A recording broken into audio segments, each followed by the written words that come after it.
Cat, check. Other cat, check. Guitar, oh wait, you're for another video. Check, but not check. Coffee, check.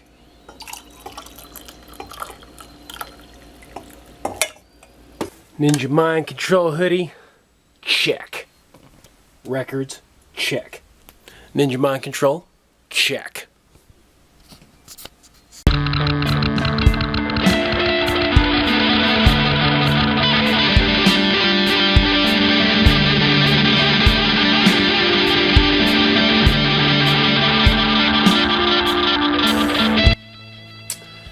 Alright, welcome back to the show.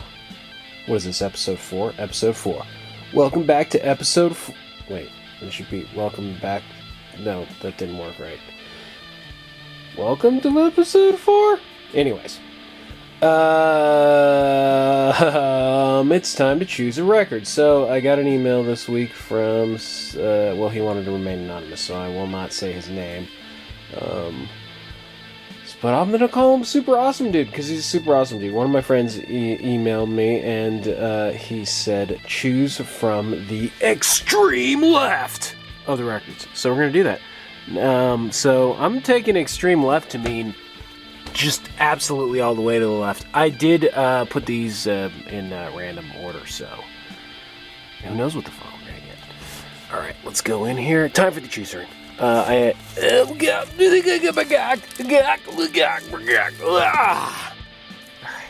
okay. Let's see what we got. Drum roll, please. I don't have a drum roll. And we've got Dvorak with the Dummy Trio. The Dumb Key Trio. The Dumb Key Trio. I don't know, that doesn't sound very good. Just the name, I don't know, maybe the music's good. Classical music. I guess you can go ahead and turn this video off now. Who listens to classical music anymore? Alright, I'm gonna listen to this shit.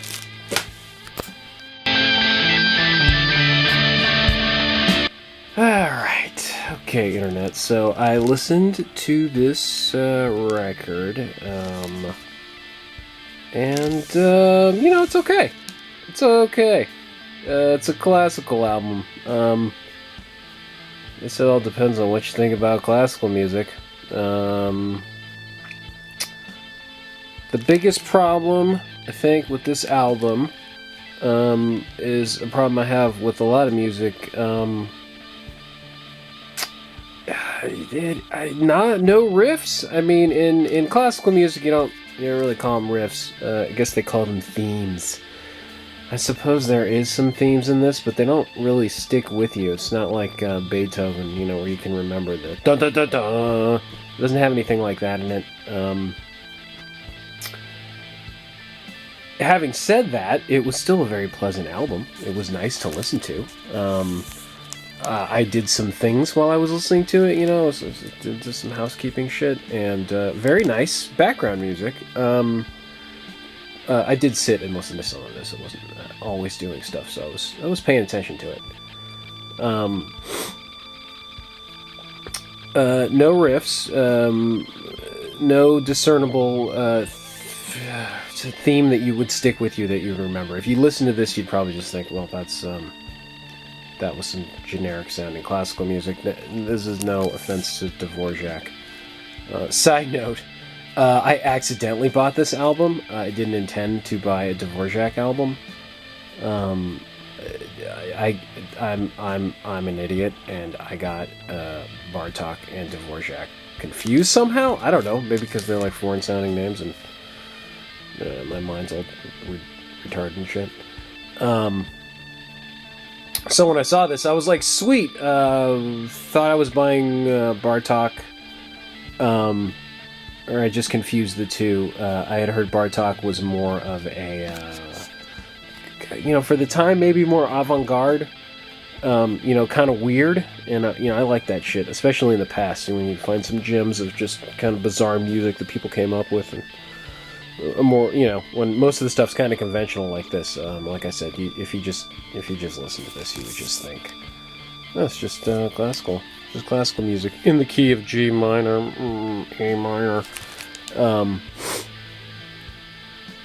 You wouldn't think this was anything weird for the time. Having said all that, it wasn't bad, like I said. These guys were great. These dudes, all these dudes, very good musicians. Obviously, I mean, I don't think back then you weren't going to get on a record if you weren't really good at your instrument. And these guys are all great. I don't know if something's wrong with this album, or I don't. It was pretty crackly and old sounding like it looks.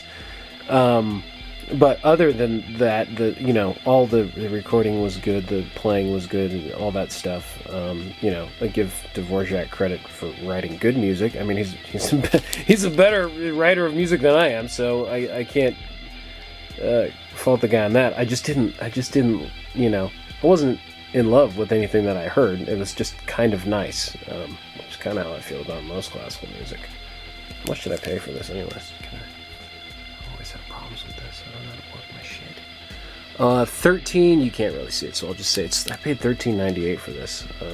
Kind of a lot of money for a record when it was a mistake. What else is there to say about this? I'm gonna get it out of the cover. Get rid of that. Get out of there. Go away, cover. Nobody wants you. Let's flip it over and look on the back. Let's talk about the front. We'll talk about the art. I mean, I don't know if I guess I talked enough about the music, so we'll talk about the artwork on the front. Look at that.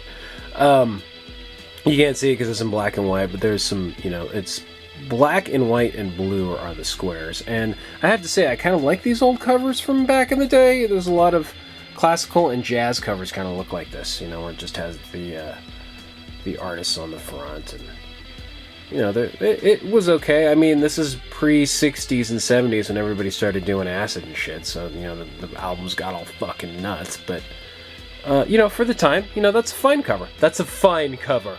I would steal that idea, that whole this idea for a cover, if I were in the business of making covers. Not bad aesthetically. It's okay. It looks better with the color. I mean, the black and white doesn't look as great, but it's kind of neat with the color. Okay, let's go on the other side. Let's look at let's look at the amazing artwork on the back of this. It's gonna blow your mind. It's simply breathtaking. Let's see. We're gonna flip it over now. Oh my God! Jesus fucking Christ! There's a fucking novel on the back of this thing. Oof. So yeah, there is no artwork on the back. I was just fucking with you. There's a very long piece that talks about the music, which, if you're a music dork, kind of interesting.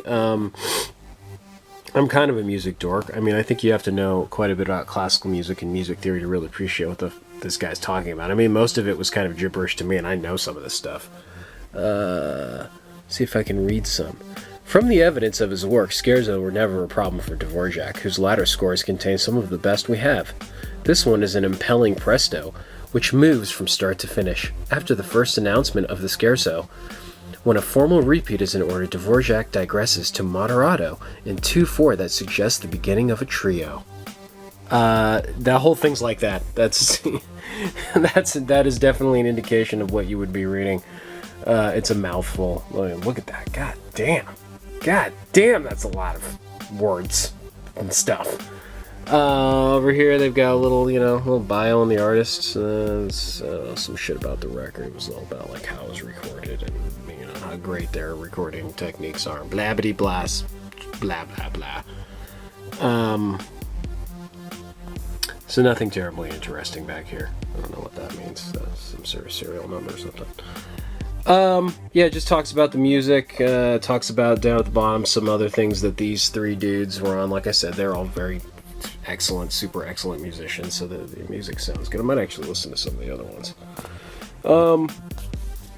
Overall,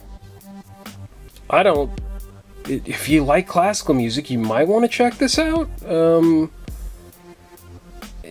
I thought it was good background music. That sounds like a knock, and I suppose it's kind of a knock, but background music has its place. I think something like this would be great in the car, you know, keep you from road raging, keep you calm, relaxed. Probably be good, you know, if you were listening to this before you went to bed. Sorry, a little bit more about the music. On the first one, the E minor opus 90. Is that right? A lot. The whole record goes from minor to major and back again, and I actually quite like a lot of the minor sections, and don't like as much the major sections. They're very jaunty major sections.